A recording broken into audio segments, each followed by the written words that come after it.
Later on, at the time of wheat harvest, Samson took a young goat and went to visit his wife. He said, "I'm going to my wife's room." But her father would not let him go in. "I was so sure you hated her," he said, "that I gave her to your companion. Isn't her younger sister more attractive? Take her instead." Samson said to them, "This time I have a right to get even with the Philistines. I will really harm them." So he went out and caught 300 foxes and tied them tail to tail in pairs. He then fastened a torch to every pair of tails, lit the torches, and let the foxes loose in the standing corn of the Philistines. He burned up the shocks and standing corn, together with the vineyards and olive groves. When the Philistines asked, "Who did this?" they were told, "Samson, the Timnite's son-in-law, because his wife was given to his companion." So the Philistines went up and burned her and her father to death. Samson said to them, "Since you have acted like this, I swear that I won't stop until I get my revenge on you." He attacked them viciously and slaughtered many of them.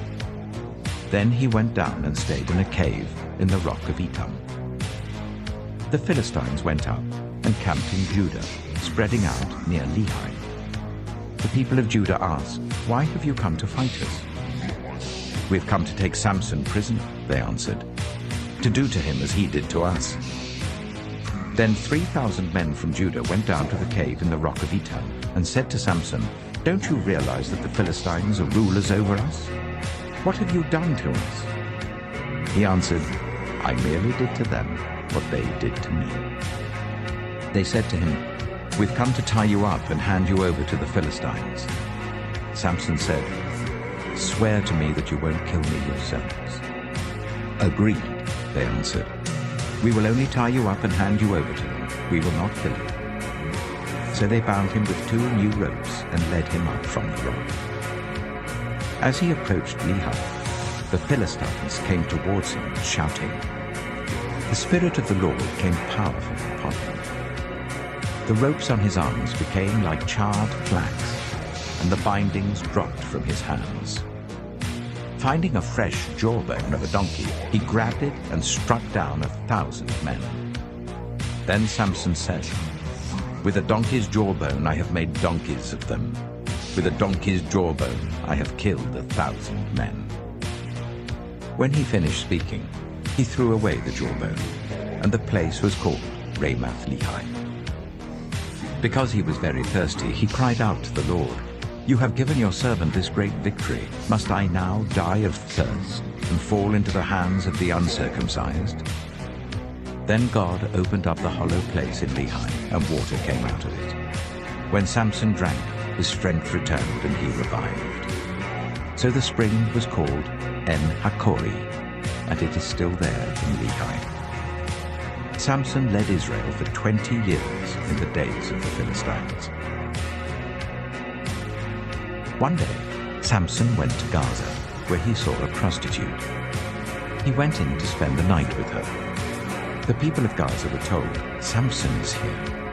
So they surrounded the place and lay in wait for him all night at the city gate. They made no move during the night, saying, "At dawn we will kill him." But Samson lay there only until the middle of the night. Then he got up and took hold of the doors of the city gate, together with the 2 posts, and tore them loose, bar and all. He lifted them to his shoulders and carried them to the top of the hill that faces Hebron. Sometime later, he fell in love with a woman in the valley of Sorek, whose name was Delilah. The rulers of the Philistines went to her and said, "See if you can lure him into showing you the secret of his great strength and how we can overpower him, so that we may tie him up and subdue him. Each one of us will give you 1,100 shekels of silver." So Delilah said to Samson, "Tell me the secret of your great strength and how you can be tied up and subdued." Samson answered her, "If anyone ties me with 7 fresh bowstrings that have not been dried, I'll become as weak as any other man." Then the rulers of the Philistines brought her 7 fresh bowstrings that had not been dried, and she tied him with them. With men hidden in the room, she called to him, "Samson, the Philistines are upon you." But he snapped the bowstrings as easily as a piece of string snaps when it comes close to a flame. So the secret of his strength was not discovered. Then Delilah said to Samson, "You've made a fool of me. You lied to me. Come now, tell me how you can be tied." He said, "If anyone ties me securely with new ropes that have never been used, I'll become as weak as any other man." So Delilah took new ropes and tied him with them. Then, with men hidden in the room, she called to him, "Samson, the Philistines are upon you." But he snapped the ropes off his arms as if they were threads. Delilah then said to Samson, "All this time you've been making a fool of me and lying to me. Tell me how you can be tied." He replied, "If you weave the 7 braids of my head into the fabric on the loom and tighten it with a pin, I'll become as weak as any other man." So while he was sleeping, Delilah took the 7 braids of his head, wove them into the fabric and tightened it with a pin. Again she called to him, "Samson, the Philistines are upon you." He woke from his sleep and pulled up the pin and the loom with the fabric. Then she said to him, "How can you say, 'I love you,' when you won't confide in me? This is the 3rd time you've made a fool of me and haven't told me the secret of your great strength." With such nagging, she prodded him day after day until he was sick to death of it. So he told her everything.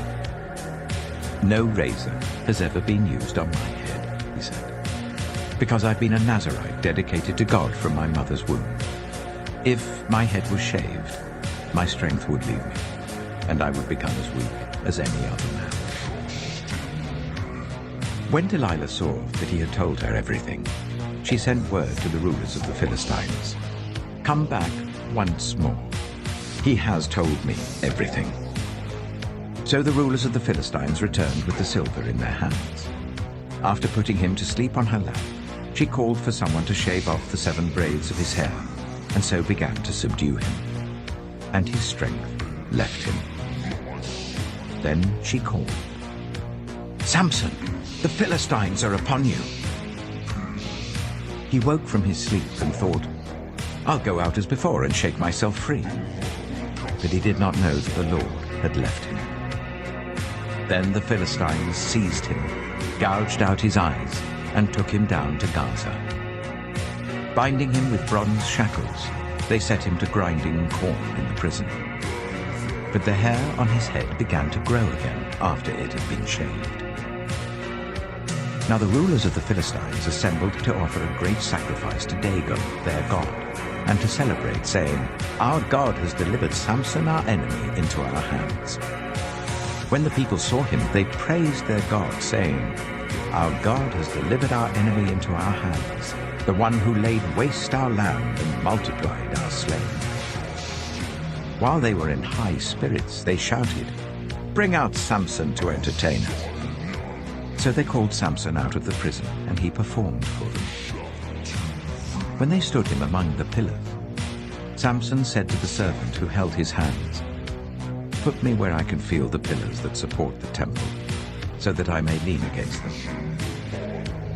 Now the temple was crowded with men and women. All the rulers of the Philistines were there, and on the roof were about 3,000 men and women watching Samson perform. Then Samson prayed to the Lord, "Sovereign Lord, remember me. Please, God, strengthen me just once more, and let me with one blow get revenge on the Philistines for my 2 eyes." Then Samson reached towards the 2 central pillars on which the temple stood. Bracing himself against them, his right hand on the one and his left hand on the other, Samson said, "Let me die with the Philistines." Then he pushed with all his might, and down came the temple on the rulers and all the people in it. Thus he killed many more when he died than when he lived. Then his brothers and his father's whole family went down to get him. They brought him back and buried him between Zorah and Eshtaol. in the tomb of Manoah his father. He had led Israel for 20 years.